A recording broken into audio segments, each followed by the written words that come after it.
O Céu e Inferno, capítulo 5, O Purgatório. O Evangelho não faz menção alguma do purgatório, que só foi admitido pela Igreja no ano de 593.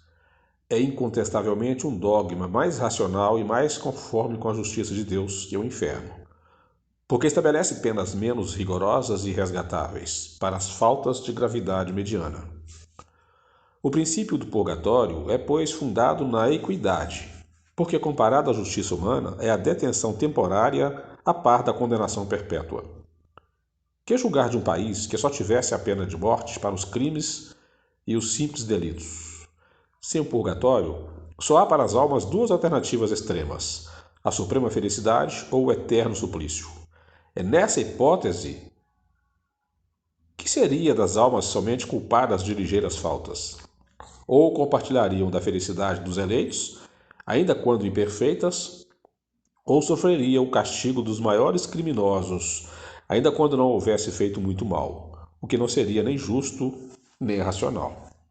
Mas, necessariamente, a noção do purgatório deveria ser incompleta porque apenas conhecendo a penalidade do fogo, fizeram dele um inferno menos tenebroso, visto que as almas aí também ardem, embora em fogo mais brando. Sendo o dogma das penas eternas incompatível com o progresso, as almas do purgatório não se livram deles por efeito de seu adiantamento, mas em virtude das preces que se dizem ou que se mandam dizer em sua intenção. E se foi bom, o primeiro pensamento, outro tanto não acontece quanto às consequências dele decorrentes, pelos abusos que originaram. As preces pagas transformaram o purgatório em mina mais rendosa do que o inferno. O purgatório originou o comércio escandaloso das indulgências por intermédio das quais se vende a entrada no céu. Esse abuso foi a causa primária da reforma, levando Lutero a rejeitar o purgatório. Jamais foram determinados e definidos claramente o lugar do purgatório e a natureza das penas aí sofridas. A nova revelação estava reservado ao preenchimento dessa lacuna, explicando-nos a causa das terrenas misérias da vida, das quais só a pluralidade das existências poderia mostrar-nos a justiça. Essas misérias decorrem necessariamente das imperfeições da alma, pois se esta fosse perfeita, não cometeria faltas nem teria de sofrer-lhe as consequências. O homem que na terra fosse em absoluto sóbrio e moderado, por exemplo, não padeceria enfermidades oriundas de excessos. Muitas vezes ele é desgraçado por sua própria culpa, porém, se é imperfeito, é porque já o era antes de vir à terra, expiando não somente faltas atuais, mas faltas anteriores não resgatadas. Repara em uma vida de provações o que a outrem fez sofrer em anterior existência. As vicissitudes que experimenta são, por sua vez, uma correção temporária e uma advertência quanto às imperfeições que lhe cumpre eliminar de si, a fim de evitar males e progredir para o bem. São para a alma lições da experiência, rudes às vezes, mas tanto mais proveitosas para o futuro, quanto profundas as impressões que deixam. Essas vicissitudes ocasionam incessantemente lutas que lhe desenvolvem as forças e as faculdades intelectuais e morais. Por essas lutas, a alma se retempera no bem, triunfando sempre que tiver denodo para mantê-la até o fim. O prêmio da vitória está na vida espiritual, onde a alma entra radiante e triunfadora como soldado que se destaca da refrega para receber a palma gloriosa. Em cada existência, uma ocasião se depara à alma para dar um passo avante. De sua vontade depende a maior ou menor extensão desse passo, franquear muitos degraus ou ficar no mesmo ponto. Neste último caso, e porque cedo ou tarde se impõe, sempre o pagamento de suas dívidas, terá de recomeçar nova existência, em condições ainda mais penosas, porque a uma nódoa não apaga a junta outra nódoa. É, pois, nas sucessivas encarnações que a alma se despoja das suas imperfeições, que se purga em uma palavra, até que esteja bastante pura para deixar os mundos de expiação como a terra, onde os homens expiam o passado e o presente em proveito do futuro.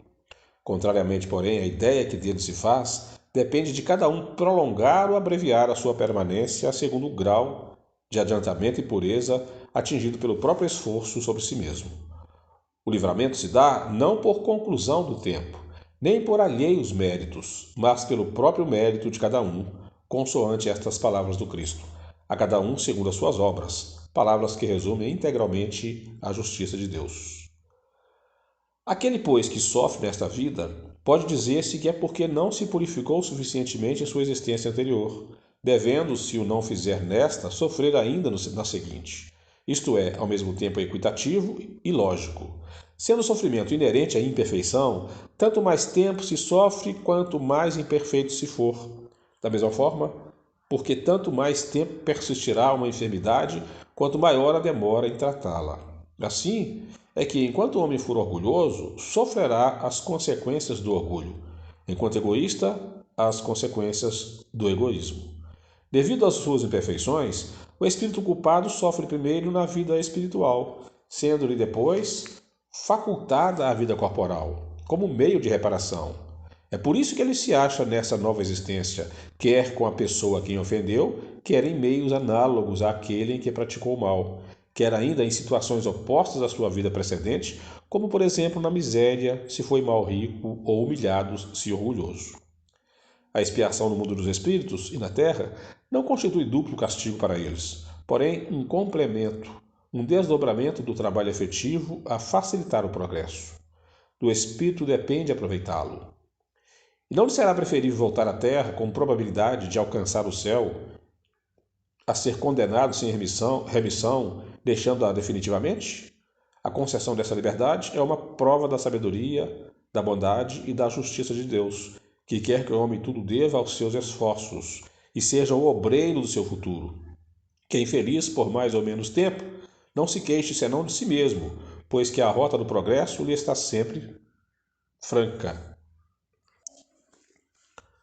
Considerando-se quão grande é o sofrimento de certos espíritos culpados no mundo invisível, quanto é terrível a situação de outros, tanto mais penosa pela impotência de preverem o termo desses sofrimentos. Poder-se-ia dizer que se acham no inferno, se tal vocábulo não implicasse a ideia de um castigo eterno e imaterial. Mercê, porém, da revelação dos Espíritos e dos exemplos que nos oferecem, sabemos que o prazo da expiação está subordinado ao melhoramento do culpado. O Espiritismo não nega, pois antes confirma a penalidade futura. O que ele destrói é o inferno localizado com suas fornalhas e penas irremissíveis. Não nega outro sim o purgatório, pois prova que nele nos achamos e definindo-o precisamente, explicando a causa da miséria terrestre, conduz à crença aqueles mesmos que o negam. Repele as preces pelos mortos? Ao contrário, visto que os espíritos sofredores as solicitam. Eleva-as a um dever de caridade e demonstra sua eficácia para conduzir ao bem, e por esse meio abreviar-lhes os tormentos. Falando a inteligência, tem levado a fé a muitos incrédulos, incutindo a prece no ânimo dos que as escarneciam. O que o Espiritismo afirma é que o valor da prece está no pensamento e não nas palavras, que as melhores preces são as do coração e não dos lábios, e finalmente as que cada qual murmura de si mesmo e não as que se mandam dizer por dinheiro. Quem, pois, ousaria censurá-lo? Seja qual for a duração do castigo, na vida espiritual ou na terra, onde quer que se verifique, tem sempre um termo, próximo ou remoto. Na realidade, não há para o espírito mais que duas alternativas, a saber, punição temporária e proporcional à culpa e recompensa graduada segundo o mérito. Repele o Espiritismo a terceira alternativa, da eterna condenação. O inferno reduz-se à figura simbólica dos maiores sofrimentos cujo termo é desconhecido. O purgatório, sim, é a realidade.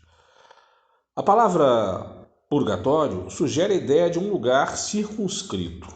Eis porque mais naturalmente se aplica à terra do que ao espaço infinito, onde erram os espíritos sofredores, e tanto mais quanto a natureza da expiação terrena tem os caracteres da verdadeira expiação.